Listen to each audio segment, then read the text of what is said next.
வேலூர் கோட்டை தொடலை பழமை மாறாமல் நவீனப்படுத்தும் முயற்சி எடுப்பேன் என பாஜக கூட்டணியின் புதிய நீதி கட்சி வேட்பாளர் ஏசி சண்முகம் தெரிவித்துள்ளார்.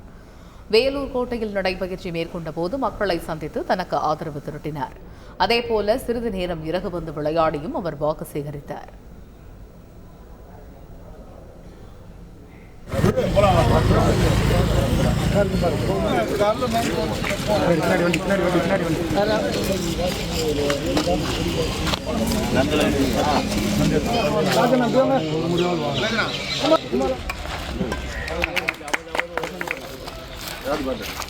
நவீனப்படுத்துகின்ற முயற்சியை எடுத்து சம்பந்தப்பட்ட ஆர்காலஜி அமைச்சரை இங்கு வரவழைத்து இதனுடைய பழமையும் மாறாமல் மக்களுக்கு தேவையான, இளைஞர்களுக்கு தேவையான உடற்பயிற்சி மையங்கள் இங்கு நிறைய செய்யலாம்.